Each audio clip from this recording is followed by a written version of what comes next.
స్వాతంత్రోద్యమ కాలంలో స్వతంత్రం వచ్చిన తొలినాళ్లలో పటిష్టమైన రాజకీయ వ్యవస్థ, ప్రజా అభిమానం కలిగిన నాయకులు, నాయకత్వ వ్యవస్థ, పార్టీ వ్యవస్థ అనేది ఉండేది. ఆ సమయంలో నాయకులు ప్రజాసేవే పరమావధిగా భావించి తమ యొక్క వ్యక్తిగత ఆస్తులను, తమ వ్యక్తిగత వృత్తిని, ఉద్యోగాన్ని, వ్యాపారాన్ని, చివరికి తమ వ్యక్తిగత జీవితాన్ని కూడా త్యాగం చేసి ప్రజా సేవే పరమావధిగా భావించి రాజకీయాలకు లేదా నాయకత్వ వ్యవస్థను నడిపించిన నాయకులను మనం చూసాం. మరి నేడు భారతదేశంలో రాజకీయాలు, నాయకులు ఎలా ఉన్నారంటే, రాజకీయాలు అంటేనే ప్రజలు అసహించుకునే స్థాయికి భారత రాజకీయ వ్యవస్థ దిగజారిపోయింది. నాయకులు పదవే పరమావధిగా భావించి స్వలాభం కోసం నాయకులుగా అవతారం ఎత్తుతున్నారు.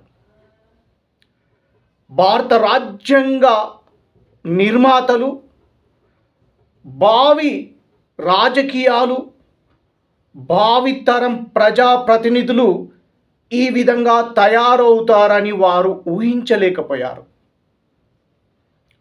ఒకవేళ ఊహించి ఉంటే రాజకీయాలకు, రాజకీయ పార్టీలకు, ప్రజాప్రతినిధులకు సంబంధించిన పటిష్టమైన నిబంధనలను, ఆర్టికల్స్ని రూపొందించి భారత రాజ్యాంగంలో ఆనాడు ప్రవేశపెట్టేవారు. నేటి రాజకీయాలను, నాయకులను పరిశీలిస్తే ఒక్క పార్టీ మరొక పార్టీని దూషించడానికి, ఒక నాయకుడు మరొక నాయకుడిని దూషించడానికి చట్టసభలను ఉపయోగించుకుంటున్నారు. కానీ చట్టసభలను ప్రజా సమస్యలను పరిష్కరించడానికి ఒక వేదిక అనే అంశాన్ని కూడా విస్మరిస్తున్నారు. ఒక పార్టీ మరొక పార్టీని దూషిస్తే, ఒక రాజకీయ నాయకుడు మరొక రాజకీయ నాయకుడిని దూషిస్తే తమ మైలేజ్ పెరుగుతుంది అని భావిస్తున్నారు.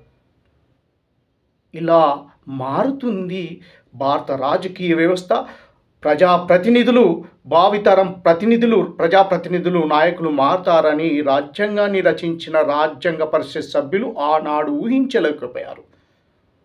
ఒకవేళ ఊహించి ఉంటే వీరికి సంబంధించిన పటిష్టమైన ఆర్టికల్స్ని భారత రాజ్యాంగంలో ఆనాడు ప్రవేశపెట్టేవారు. కేవలం ప్రజా ప్రాతినిధ్య చట్టంలో మాత్రమే కొన్ని నిబంధనలు ఉన్నాయి.